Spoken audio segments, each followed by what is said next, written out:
Boa noite para você que está em casa. Agora o NTV News. Nesta edição você vai ver que mãe é presa com filhos por tráfico de drogas na BR-365. Você sabe o que é a mitomania? Não! Hoje você vai saber mais sobre a doença da mentira. Escola faz atividades para encerramento da Semana do Circo. Superintendência Regional de Ensino em Patos de Minas tem que mudar de sede. Há possibilidade do uso de ruas para práticas de atividades de lazer, esporte e cultura durante os domingos. A dificuldade da inclusão no sistema educacional é realidade em Patos de Minas. Abril Azul, mês da conscientização mundial sobre o transtorno do espectro autista. Os detalhes do sorteio dos jogos da Copa no Catar. A preparação de Cruzeiro e Atlético para a final do Campeonato Mineiro. Secretário de Saúde de Minas Gerais afirma que Patos de Minas tem circulação de variante da Ômicron. Os dados da Covid-19 no município. E mulher diz ter sido vítima de golpe em contratação de serviço. O NTV News começa agora.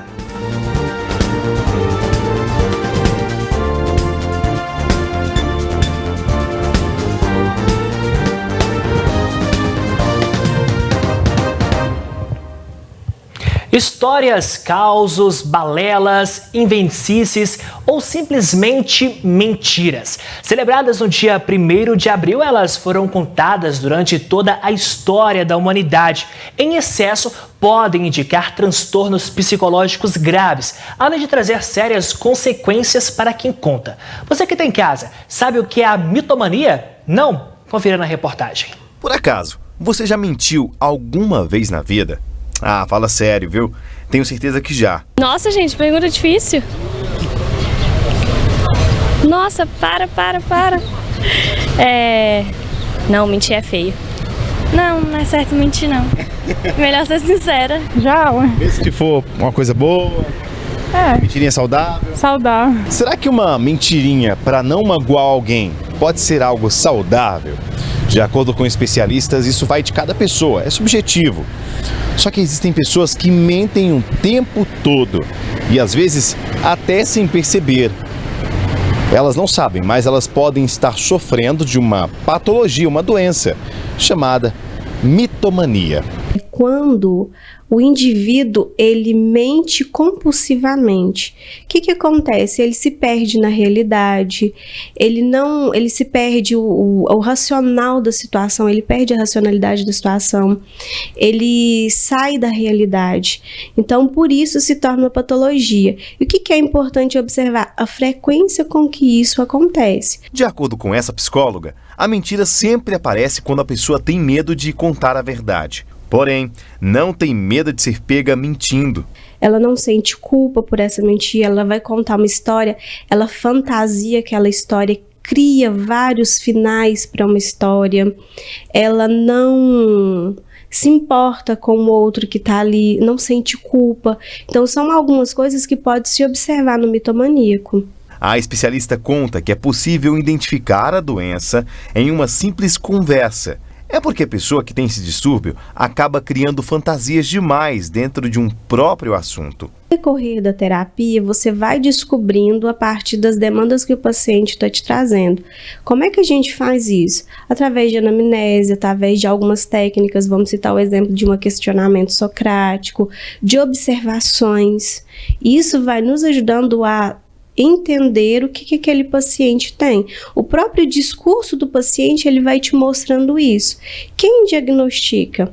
O psicólogo ele pode fazer esse papel e também o psiquiatra. É importante também o auxílio do psiquiatra. E cada um tem as suas ferramentas. A mentira para alguns pode amenizar a situação. Porém, nesses casos de mentir demais, o importante é procurar uma terapia para tratar a patologia o quanto antes. Uma terapia, ela vai ajudar a pessoa a identificar essa doença e identificar, observar o que na vida dela gera insatisfação para que ela fuja da realidade. Dá para trabalhar? Sim. Tem cura? Depende da pessoa, mas a terapia, ela vai auxiliar nisso, em tirar aquele comportamento que aos olhos da pessoa é errado e transformar esse comportamento num padrão mais assertivo, mais aceito pela sociedade. É um trabalho árduo, mas sim, dá para fazer. A gente consegue trabalhar assim com o mitomaníaco. A Polícia Rodoviária Federal, por meio do Grupo de Patrulhamento Tático, prendeu uma mulher de 26 anos na BR-365 no trecho que pertence a Patos de Minas. Ela foi presa com 2 filhos pelo crime de tráfico de drogas. Segundo a Polícia Rodoviária Federal, a mulher viajava em um ônibus de turismo com seus 2 filhos, uma garotinha de 3 meses e outro menino de 9 anos de idade. Eles saíram de Pontal e iam para Butomirim. Durante as fiscalizações no ônibus, os policiais encontraram na bagagem dela aproximadamente 10 quilos de maconha, 1,7 kg de crack e 55 pinos de cocaína. Em conversa com os policiais, a mãe alegou ter extraviado o ticket de bagagem, porém após minutos confessou que havia ocultado sob seu short, o entregando à equipe policial. Ainda afirmou que levava a bagagem a pedido de uma prima, que mora em Guraci, que fica em São Paulo, até Botomirim, aqui em Minas Gerais, onde então as drogas seriam entregues ao marido da familiar. Disse também que não recebeu para realizar o transporte, alegando que não sabia que o que ela levava eram drogas. Ainda no mesmo ônibus, na lixeira do banheiro, foram apreendidos 3 pinos de cocaína, 1 cigarro e uma bucha de maconha, cujo proprietário não foi identificado. Diante dos fatos, a mulher foi presa e os filhos ficaram sob cuidados do Conselho Tutelar de Patos de Minas. Agora você vai ver a história de uma mulher que diz ter sido vítima de golpe em contratação de serviços aqui em Patos de Minas. O serviço foi contratado no ano de 2019 e ao todo foram gastos cerca de R$12 mil. Maria das Graças chegou a orçar o mesmo projeto de imóveis planejados com outro marceneiro, mas pelo fato de que a filha conhecia o prestador, ela decidiu arriscar. Contratei o serviço, ficou ao todo no valor de R$12 mil, e aí ele não colocou os móveis planejados que tinha que colocar, que é um closet, um armário no banheiro, o painel do quarto, um aparador e a parte do armário da cozinha. O aparador, ele colocou os pedacinhos de madeira caindo nos pedaços, foi os pedacinhos, né? Tá lá, mas por isso aí não tinha nada a ver, porque eu até deixei. Mas não colocou o painel do quarto, não colocou, faltou as portas do closet, falta lá terminar o restante de cima, faltando colocar as madeiras da sapateira. Conforme o artigo 14 do Código de Defesa do Consumidor, o prestador de serviço é responsável por reparar todos os danos, inclusive aqueles, por produto defeituoso, prestação de serviço incompleta, prestação de serviço que não atendeu a expectativa do consumidor e que diverge do contrato feito entre as partes. Etienne Nunes, advogada na área do direito do consumidor, explica que em situações como esta, o cliente pode ser ressarcido. Quando o consumidor se sente lesado dentro de um contrato feito com o fornecedor ou prestador de serviço, é necessário que ele acione os meios judiciais que vão auxiliá-lo, seja ele o juizado especial, seja ele a justiça comum, sempre com o auxílio de um advogado que com certeza vai dar para ele um resultado mais favorável. O prestador de serviço é responsável por entregar o produto na forma e na qualidade contratado. E o consumidor que se sente prejudicado pode ser ressarcido tanto no dano material que ele sofreu, no dano moral e qualquer outro gasto adicional que ele tenha tido em razão disso. Maria afirma que o pagamento foi feito com uma entrada de R$ 2.500 e 6 cheques de R$ 1.250. Além disso, ela teria pago uma diferença devido à troca de materiais. Entretanto, além de não receber na íntegra o serviço que havia sido contratado, ela alega ter sido vítima de um golpe. Quando foi chegando para quitar, que faltava mais 2 cheques, ele usou de esperto. Falou o quê? Que tinha sido roubado o cheque lá no Pará, que era para mim ir na caixa, para mim poder bloquear o cheque e passar o cartão na loja de madeira na JK. Fiz o que ele pediu, fui na loja da JK, passei o cartão na loja de madeira, R$ 2.500 e bloqueei o cheque. E o pior, as pessoas do cheque agora estão me ligando todos os dias porque ele deu o cheque para as pessoas, deu o calote e me liga de manhã, de tarde, à noite, de minuto em minuto. Eu não tenho paz, não tenho sossego, falando que vai levar o meu nome para o SPC, sendo que eu não devo, que eu já paguei, E ele usou de má fé com as pessoas e comigo.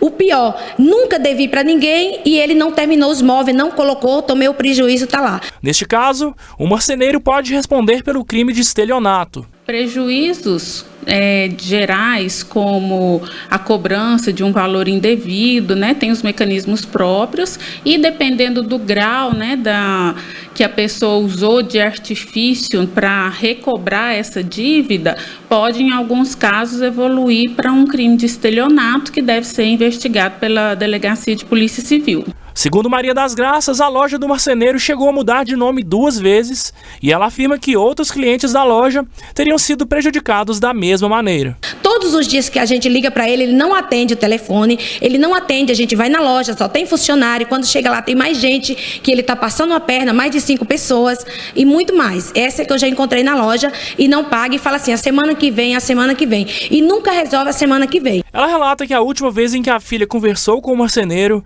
ele chegou a dizer que não adiantaria procurar pela polícia, pois eles não seriam capazes de resolver a situação. Maria das Graças irá entrar com uma ação na justiça e alerta para que os clientes fiquem atentos quando forem fechar negócios do tipo. Pior, se ele não tivesse dinheiro, tudo bem, mas porém ele está fica ostentando de lancha, de jet ski em Uberlândia e não me paga e não põe os móveis.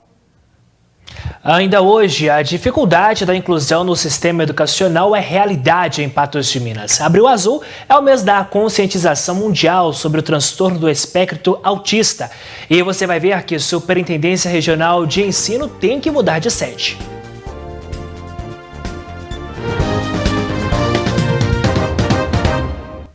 De volta com a NTV News para te mostrar que a dificuldade da inclusão no sistema educacional de Patos de Minas é uma realidade. E o problema para muitos é a falta de políticas públicas. Na Constituição Federal consta que educação é um direito de todos e um dever do Estado. Mas, apesar disso, alguns grupos de pessoas ainda não são totalmente amparados nas escolas, como, por exemplo, aqueles que têm algum tipo de deficiência intelectual ou múltipla. Nós temos muitos desafios, nós temos as barreiras físicas, né, que é a questão da acessibilidade mesmo, de rampas de acesso, nós temos o despreparo de profissionais, então a gente precisa de curso de capacitação para que as pessoas consigam lidar com as pessoas com deficiência, os professores, os funcionários da escola, porque a inclusão não é só dos professores, é de todos os funcionários da escola.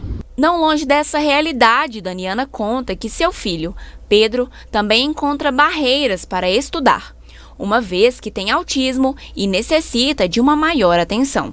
Ela afirma que há uma grande dificuldade para que pessoas sejam incluídas na educação de forma efetiva e conta que a principal delas é a falta de ações desenvolvidas pelo Estado, objetivando colocar em prática direitos que já estão em leis, as conhecidas políticas públicas.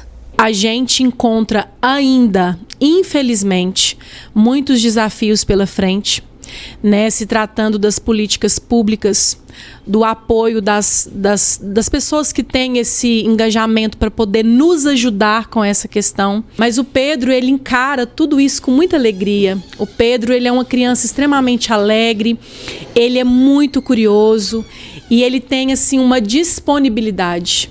Ele se interage, ele se abre, ele tem essa disponibilidade, apesar das dificuldades. Mas o Pedro, ele me ensina a não desistir. Para ajudar as famílias na inclusão das pessoas no sistema de ensino, foi criada em 1954, no Rio de Janeiro, a Associação de Pais e Amigos dos Excepcionais, ou também conhecida como APAE. Essa tem como objetivo dar uma atenção integral àqueles que precisam, sendo buscada uma prestação efetiva de serviços. Daniana conta que seu filho, além de estudar na APAE, também é assistido por ela. Ele faz o 2º aninho lá na APAE e, além de estudar na APAE, ele também é assistido pela APAE em outras atividades, como a terapia ocupacional, fisioterapia, psicóloga e também tem a fonoaudióloga. Então, ele é bem corrida a rotina dele. Mas, apesar da existência da APAE, a administradora da associação conta que o problema das políticas públicas é, de fato, uma realidade vivida por eles. Mas, além disso, relata também que o preconceito da população atrapalha bastante. Hoje, o principal desafio da APAE é a questão da política pública que a gente vem enfrentando, de ter, né, essas questões de trabalhar realmente a política, né, é de dificuldade. Existe muito preconceito das pessoas com a APAE, de ter o filho lá estudando na APAE, e não sabem que realmente o estudo na APAE é de excelente qualidade, os serviços ofertados para a APAE também são de excelente qualidade. Escolhido pela ONU, o abril é o mês da conscientização mundial sobre o transtorno do espectro autista. E este assunto precisa muito ser debatido com um olhar voltado principalmente para a inclusão. Conforme a Organização Mundial da Saúde, 1 a cada 160 crianças em todo o mundo tem transtorno do espectro autista. Neste contexto, como forma de conscientizar as pessoas sobre o autismo, a Organização das Nações Unidas estabeleceu o Abril Azul.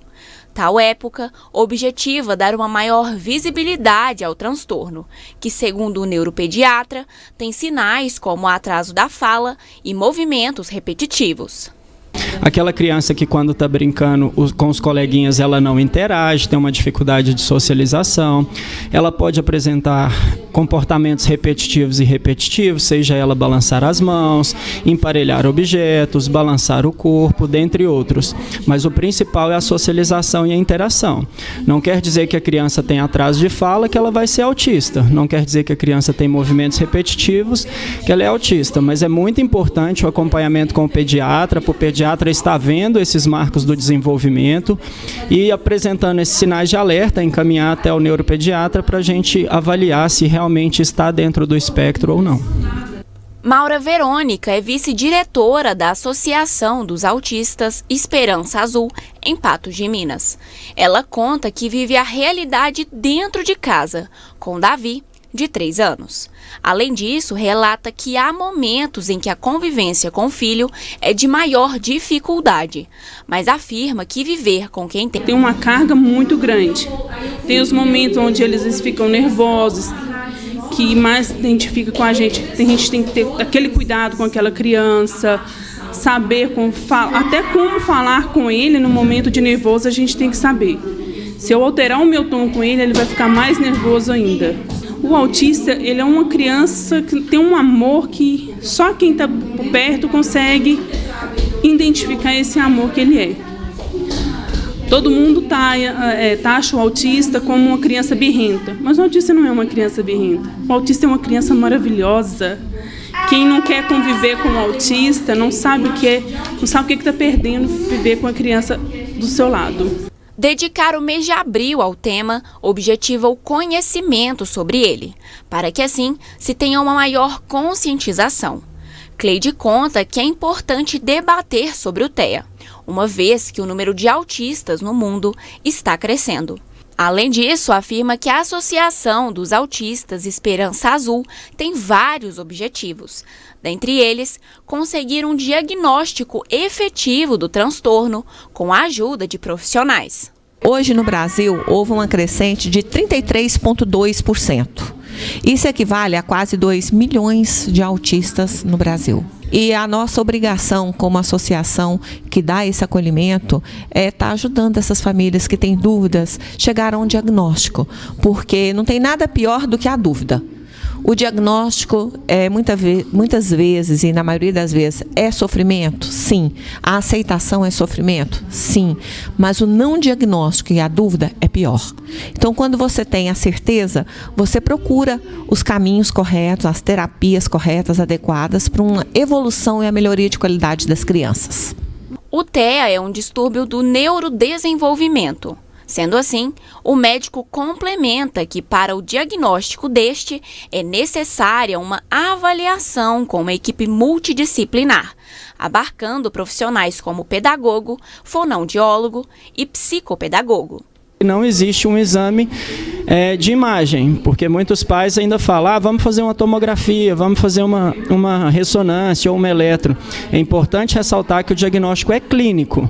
Samantha Gonzaga é psicóloga e ressalva que o TEA não tem cura, mas com seu diagnóstico é possível trabalhar para diminuir o grau do autismo e melhorar a qualidade de vida da pessoa.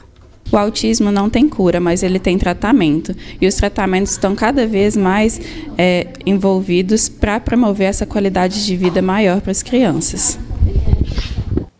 E a Superintendência Regional de Ensino de Patos de Minas teve que mudar de sede. Ela foi abrigada junto com o Colégio Tiradentes. Antes, a Superintendência Regional de Ensino de Patos de Minas funcionava na Rua Barão do Rio Branco, número 1811, no centro da cidade. Há mais de um mês, a unidade foi transferida para onde funcionava o Colégio Tiradentes da Polícia Militar em Patos de Minas, na Rua Dona Luísa, número 850, no bairro Lagoa Grande, em Patos de Minas. A mudança de endereço aconteceu porque antes o Estado de Minas Gerais pagava R$ 32 mil em aluguel todos os meses. Já o novo endereço pertence ao governo.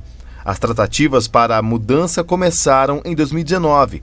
Na verdade, essa tratativa para a mudança da Superintendência de Ensino de Patos de Minas, ela se deu em 2019, quando a Secretaria estabeleceu uma política para reduzir os custos com locação, e nesse trabalho nós desenvolvemos uma série de levantamentos para que a gente pudesse identificar um imóvel que atendesse aí às nossas necessidades e às nossas expectativas.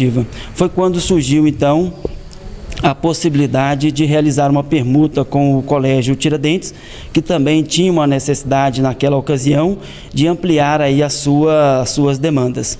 E nesse sentido, nós começamos as tratativas para fazer aí a permuta dos imóveis. Essas tratativas se estenderam até o final do ano de 2020, quando nós tivemos a oportunidade de concretizar aí a negociação para efetivar essa mudança. O Colégio Militar Tiradentes, que antes funcionava aqui, agora funciona no antigo Colégio Polivalente, que foi desativado. O Colégio Tiradentes, já a partir de 2020, eles já tiveram a oportunidade de se instalar no Colégio Polivalente, que foi permutado, e nós, da Superintendência, damos início a uma reforma aqui no imóvel situado na Rua Dona Luísa, porque, afinal de contas, era um imóvel que atendia salas de aula. Nós fizemos uma reforma para adequá-lo às nossas necessidades administrativas, e essas reformas elas se estenderam aí por 12 meses. E já a partir de 2022, nós tivemos aí a grata satisfação de estar anunciando que nós estamos funcionando aqui na nossa sede própria, na Rua Dona Luísa, número 850, aqui no bairro Lagoa Grande, e que para nós é motivo de satisfação e muita alegria, porque, afinal de contas, é um imóvel que atende aí às nossas necessidades. A Superintendência Regional de Ensino de Patos de Minas é responsável por administrar 59 escolas de toda a região do Alto Paranaíba e Noroeste Mineiro. São 14 cidades da nossa região que fazem parte da jurisdição da Superintendência Regional. Essa nova localização, mais espaçosa, com salas administrativas mais amplas, vai melhorar o serviço em toda a região da Superintendência. Essa é uma política estadual, uma política exitosa no sentido de que está viabilizando uma sede própria para a Superintendência Regional de Ensino, e essa política, com certeza, ela estende para o estado todo. Algumas regionais não tiveram essa mesma oportunidade, porém estão em tratativas para construir uma sede própria, porque, afinal de contas, não encontrou um imóvel que desse essa mesma condição que nós estamos tendo aqui agora. Para nós, então, é motivo de muita alegria, porque nós tivemos essa grata satisfação e oportunidade de ter um imóvel que nos atenda, um imóvel muito bem localizado, que nos dará a condição de prestar um serviço de excelência para a nossa. Bom, como nós pudemos perceber, então, a Superintendência Regional de Ensino aqui em Patos de Minas deixou a sua sede e agora foi colocada, na verdade, onde funcionava o Colégio Tiradentes aqui na cidade. Então, a superintendência agora está localizada na Rua Dona Luísa. A seguir tem a previsão do tempo, os detalhes do sorteio dos jogos da Copa no Catar e a preparação do Cruzeiro e Atlético para a final do Campeonato Mineiro.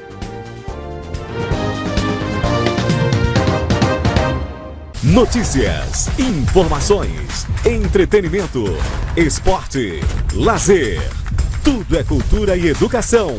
Apoio Cultural. Preço baixo todo dia é na Cristina. Confira as ofertas da semana. Teconjex Plus 12 comprimidos, R$ 20,95 cada. Termômetro Testa HC 260 Multilaser infravermelho, R$ 119,90 cada. Desodorante Rexona Aerosol 150 ml, Actine Men, R$ 9,90 cada. Absorvente íntimos interno 8 unidades super, R$ 5,90 cada. Actine Sabonete líquido 240 ml, R$ 42,90 cada. Neustrata Minesol Oil Control FPS 70 40 gramas, R$ 69,74 cada. Demo Health hidratante restaurador 200 ml, R$ 37,90 cada. Shampoo matizador Veda Ré 300 ml, R$ 24,84 cada. Classificados Tintim. Anunciou, vendeu. Meu amigo e minha amiga, agora eu quero falar para você que está em casa da loja que tem 43 anos no mercado e é especialista em esquadria de alumínio, ACN, vidro temperado e ainda pele de vidro. É claro que eu estou falando da Vidrotec aqui em Patos de Minas, que fica na Avenida Marabá 4200. Um novo ambiente todinho esperando você e sua família, sem falar na estrutura moderna. Aqui você vai encontrar aquele atendimento especializado e ainda a maior agilidade na entrega do seu produto. Vidrotec aqui em Patos de Minas, é claro que você pode contar.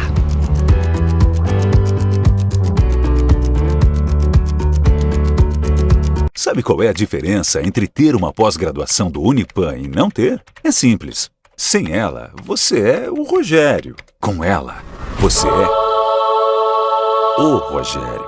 Entendeu? Não seja mais um no mercado. Seja um especialista. Faça uma pós-graduação no Unipan e forme-se em 0800 940 4006. Pós-graduação Unipan. Você, o especialista. Sicoob Credicopa, mais que um banco, a nossa cooperativa de crédito. E a seleção brasileira conheceu nesta sexta-feira o caminho que poderá determinar o hexacampeonato ao fim do ano, na Copa do Catar. Na primeira fase da Copa, os jogos acontecerão em 4 horários base para o público brasileiro. Jogos às 7 horas, 10 horas, 13 horas e 16 horas. Já nas oitavas e quartas de final, o público brasileiro irá acompanhar as partidas nos horários de meio-dia e 16 horas. As semifinais acontecerão às 16 horas no horário de Brasília, enquanto a disputa do terceiro lugar e a grande final acontecerão ao meio-dia. A decisão da Copa do Mundo acontecerá no dia 18 de dezembro, um domingo, portanto, ao meio-dia. Oportunidade boa para reunir os amigos e familiares naquela resenha. Resta saber se a seleção brasileira estará presente neste compromisso em busca do Hexa. No grupo G, o Brasil conhece também os cruzamentos pensando no mata-mata. O time de Tite poderá ter nas oitavas de final o primeiro ou o segundo colocado da chave H, que conta com Portugal, Uruguai, Gana e Coreia do Sul. Bom, e amanhã é dia de final do Campeonato Mineiro. E o Galo, o favorito, considera que para alguns este título não pode mudar nada. Isso mesmo diante do maior rival, o Cruzeiro. O Atlético vem de boas sequências e pode estar prestes a conquistar mais um título. Desta vez o Galo pode bicar e conquistar o tricampeonato mineiro diante de um clássico. Contra qualquer equipe é especial, como eu falei, a gente quer, não importa contra quem seja, a gente quer entrar para a história do clube. Para você entrar na história do clube, você tem que conquistar. E independente se for como foi já a Tombense, como foi o América e agora o Cruzeiro, independente de quem a gente jogar, a gente tem que entrar em campo com a mentalidade de vencer e continuar fazendo história no clube. Para evitar surpresas, ênfase nos treinos. Clássico é sempre um jogo à parte, né? Mas temos profissionais aqui que passam todas as coisas do nosso adversário e estamos trabalhando em cima disso, estamos estudando a equipe do Cruzeiro para que possamos fazer um excelente jogo amanhã. A gente aqui está trabalhando tranquilo, em silêncio. Se eu não me engano, tem até na TV Galo, antes do jogo da Supercopa, da final, o Hulk falou ali antes do jogo, antes da gente entrar para o grupo, que nossa equipe trabalha em silêncio e deixa o extra para lá. E é isso que estamos vivendo. Acho que trabalhar mais e esperar o jogo acontecer, e claro, respeitando a equipe adversária, que aqui todos nós somos profissionais. Claro que existe a rivalidade, mas a gente deixa essa rivalidade de lado e trabalha em silêncio para que possamos fazer um excelente jogo. Para Arana, este título para alguns pode não valer nada, enquanto para outros pode gerar crise. Aquele ditado, né? Se ganha, não vale nada. Se perde, vira crise, né? Para algumas pessoas. Como eu falei, se estiver valendo troféu num jogo de ping-pong, eu vou querer vencer. E o nosso grupo aqui não é diferente. A gente já tem essa mentalidade. E seguir fazendo história no clube. Pela forma que vai acontecer, eu nunca vivenciei isso, né? Do estádio está dividido, então vai ser uma experiência muito boa. Vai ser um jogo muito bom de se assistir. E assim, já tive a experiência de jogar pela Copa do Brasil 2 jogos. Também é super legal você ter o apoio da sua torcida e depois jogar fora de casa contra, né? Eu acho que vai ser um jogo muito bacana. Já existe essa rivalidade, ainda mais no Mineirão dividido, vai entrar para a história. E diante do maior rival para o Cruzeiro, não existem favoritos no clássico. Tendo um dos maiores desafios desde que foi rebaixado para a Série B do Brasileiro, o elenco do Cruzeiro está se preparando para enfrentar o Atlético. Para o capitão da equipe, o entrosamento deve fazer a diferença dentro de campo. Então, o grupo está muito focado, muito unido, como sempre esteve. Claro que se tratando de clássico tem um peso a mais, só que o grupo está muito racional, a gente está seguindo muito a linha da nossa direção, né, da nossa nova gestão, onde a gente tem que usar a emoção com certo equilíbrio, mas ser muito racional. Então, um jogo importante, né, nível nacional, Cruzeiro e Atlético, todos querem acompanhar, então a gente sabe do peso da partida, mas o elenco está muito focado, trabalhando de uma forma bem intensa, para que a gente possa continuar no processo de evolução. Nosso time, a gente tem que lembrar, foi formado há 2-3 meses atrás, então está num processo de conhecimento e evolução. E a gente quer continuar mantendo isso. Depois da derrota de virada para o Galo, o pedido do time celeste é que ocorra uma arbitragem correta e isenta. Sempre que a gente tem um resultado negativo, o sentimento é de poder rejogar, né, para que o resultado ele possa ser positivo, independentemente do adversário. Foi uma partida típica porque houveram alguns equívocos, principalmente da arbitragem, no nosso ponto de vista, claro, né? E repercutiu bastante a nível nacional. E o que a gente já pede aqui é que a gente tenha uma arbitragem muito justa, com bastante respeito e, acima de tudo, né, com muita justiça, para que o clássico ele seja decidido realmente no jogo em campo. E que os noticiários pós-clássico sejam realmente dos gols, do jogo jogado, da festa da torcida e não de coisas aleatórias, né? O que a gente espera. O sentimento que a gente traz dentro da gente é de manter o que a gente vem fazendo nesse campeonato, que é um estilo de jogo bem agressivo, é uma posse de bola um pouco mais prolongada, é a ideia do nosso treinador, não vai ser diferente independentemente de ser um clássico ou não. Para o Cruzeiro, o Atlético tem mais investimentos, porém não pode ser favorito por se tratar de um clássico. Clássico geralmente não há um favorito,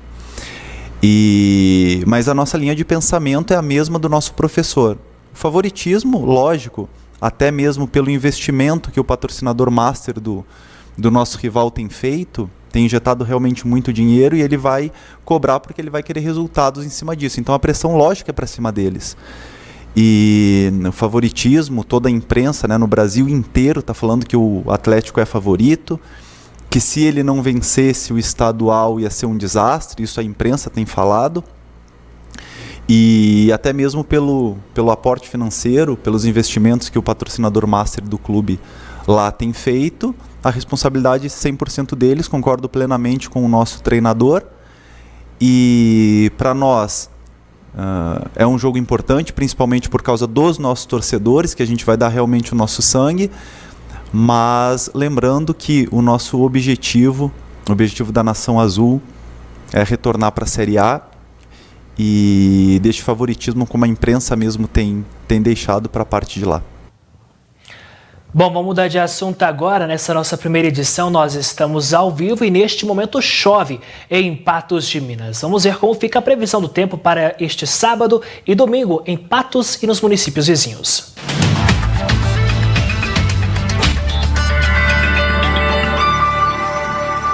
Óculos completo por apenas R$ 99,00. New Color, 3 óticas em Patos de Minas. O fim de semana deve ser com calor, mas com chance de instabilidade no Alto Paranaíba e Noroeste Mineiro.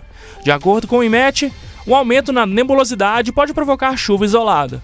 No sábado, em Patos de Minas, as temperaturas oscilam entre 20 e 31 graus. No domingo, a máxima é a mesma na capital do milho, com mínima de 19 e máxima de 31 graus. Em Carmo do Paranaíba, no sábado, mínima de 19 graus e máxima de 31. No domingo, a máxima prevista é de 30 graus. Em Lagoa Formosa, no sábado, os termômetros podem chegar a 34 graus e domingo, mínima de 22 e máxima de 33 graus. Em Lagoa Formosa, a previsão é de mínima de 19 graus e máxima de 31 no sábado. E no domingo, máxima de 29 graus. Já em Presidente Olegário, os termômetros devem registrar mínima de 20 graus e máxima de 34 graus no sábado. Já no domingo, mínima de 20 e máxima de 33.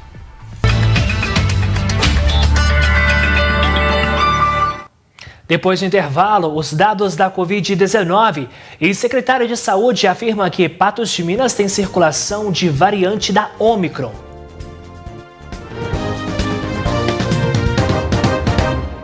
O boletim epidemiológico da dengue em Patos de Minas nesta sexta-feira apresenta mais de 300 notificações. Segundo o informativo, são 770 casos notificados. 68 já tiveram resultado positivo, sendo 37 somente em março. 5 do total já foram descartados e 697 ainda aguardam chegada de resultado de exames. A quantidade de casos que ainda não tem confirmação coloca o município em alerta. Cuidados básicos podem fazer diferença para evitar uma epidemia de dengue.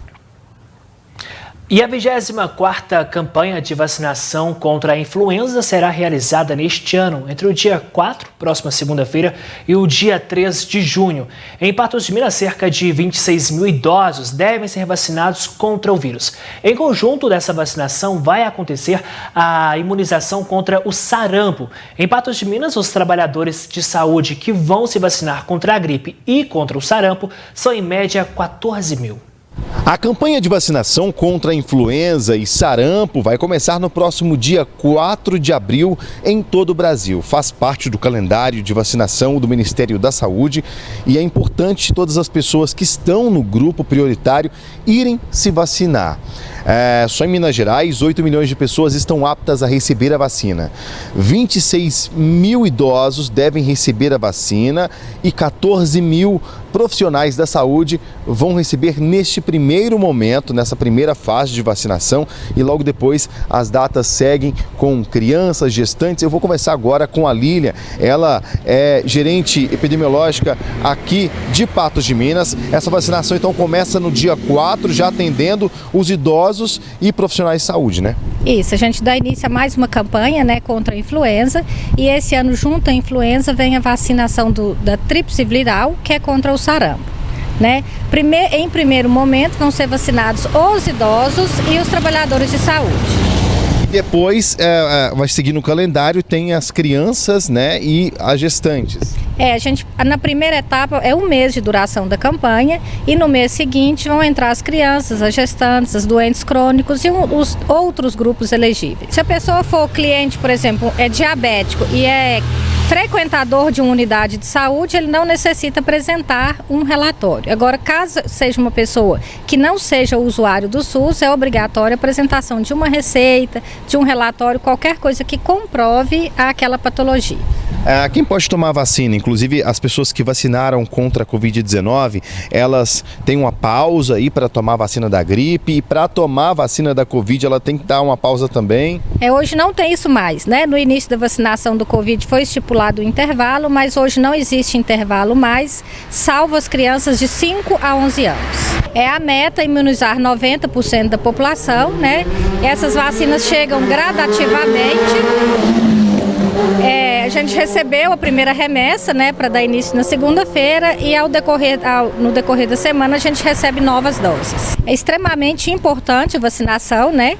A baixa adesão da vacinação da influenza ano passado resultou naquela explosão de influenza no final do ano. Isso é a prova mais recente que a gente tem, que a imunização não pode deixar de existir. A vacina, ela previne contra 3 tipos de vírus. Existem outros vírus, claro, às vezes a pessoa pode adoecer por outros vírus, mas o objetivo principal da vacina é evitar as complicações e os óbitos. E essa vacina ela já vem atualizada, porque a gente sabe que a influenza teve uma alteração aí na sua codificação genética, ela já vem atualizada para esse ano? Vem atualizada, a H3N2, que causou todo aquele estrago no final do ano, ela está dentre os componentes dessa vacina. Muito obrigado, Lília, pelas informações, e quem quiser fazer a vacinação, então é só consultar o calendário de vacinação, as pessoas que são prioridade para receber a vacina. Nesse primeiro momento, profissionais de saúde idosos vão receber a partir do dia 4, basta ir em um posto de saúde para receber a dose da vacina. As imagens são do Diego Braga, Rafael Ribeiro, direto para o jornalismo da NTV. E o uso de máscaras de proteção à Covid-19 deve deixar de ser obrigatório em locais fechados em Minas Gerais a partir do dia 1º de maio. No entanto, em Patos de Minas, o item já não é mais obrigatório.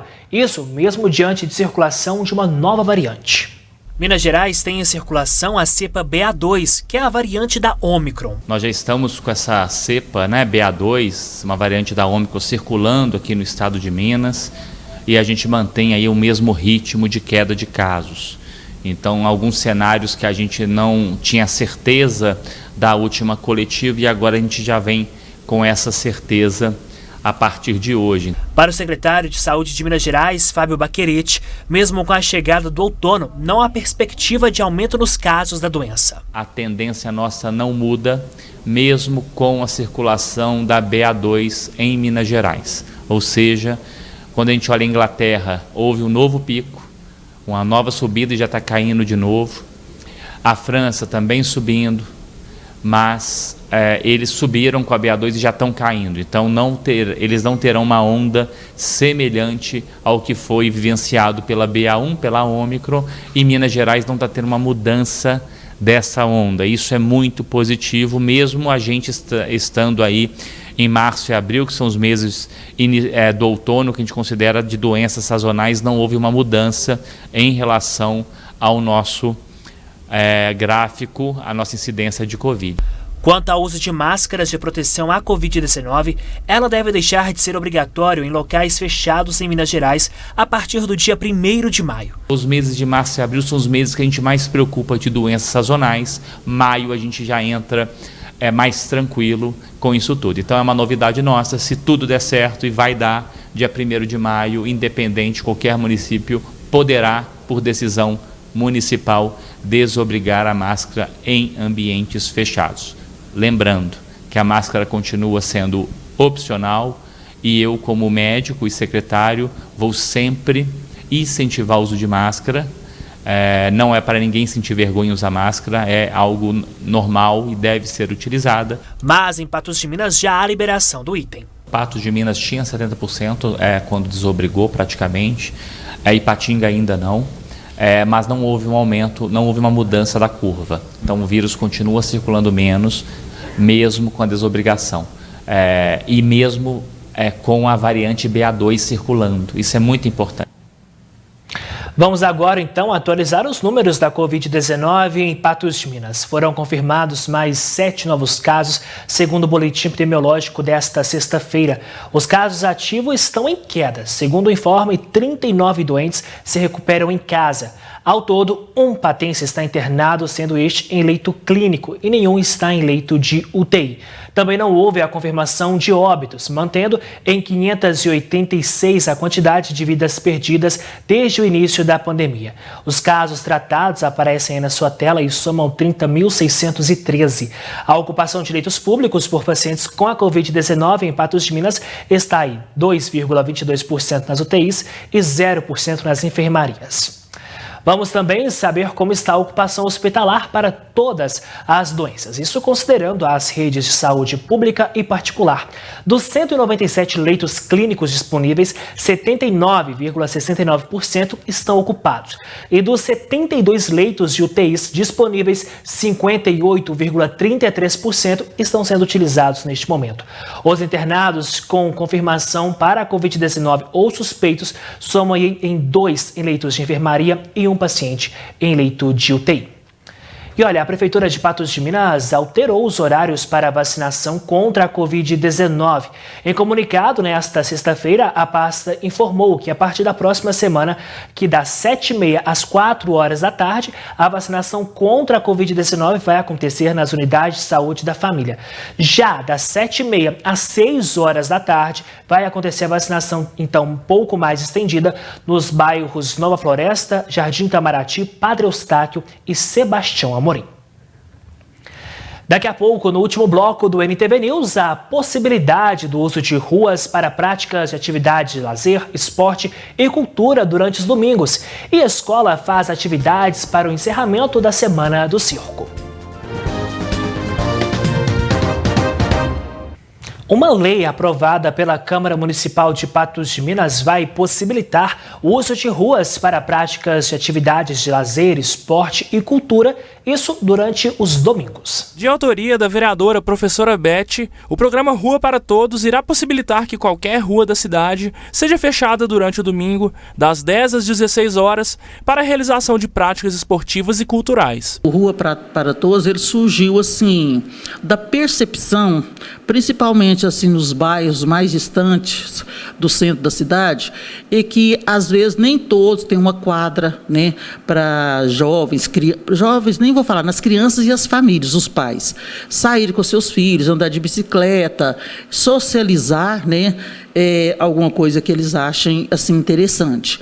Então, pensando nisso, foi que eu pensei no Rua para Todos, para a gente levar esse espaço, né, para que eles desenvolvam cultura, o lazer e assim por diante, independente da localização, né, que ficar essa rua, independente do bairro e assim por diante. Pelas ruas de Patos de Minas, o programa foi visto com bons olhos pela população. Muito boa. Eu acho que isso interage as crianças, né? Final de semana, tanto as famílias, né? Pode se estar junto, né? Então eu acho que isso é legal, sim. Apesar da aprovação, existe também a preocupação com o trânsito local durante os bloqueios das ruas. Aí no caso tem que impedir e dar outro caminho, né? Mas há quem acredite que a ideia irá sanar algumas das feridas sociais deixadas pela pandemia da Covid-19. Teve essa pandemia, os meninos muito quietos em casa, então você vê muita gente assim depressiva.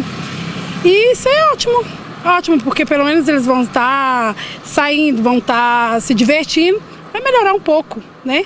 Porque ver só as crianças só ali no celular ou dentro do quarto, não dá. Então vamos botar essa ideia para frente. Com a pandemia, a gente percebendo que graças a Deus ela está acabando, ela vai acabar, nós ficamos assim muito detentos, muito presos durante 2 anos. Não é verdade? Então, assim, vizinhos que não se viam, eu mesmo vivi essa experiência, a gente passou assim, muito tempo sem ver os vizinhos, sem conversar e assim por diante.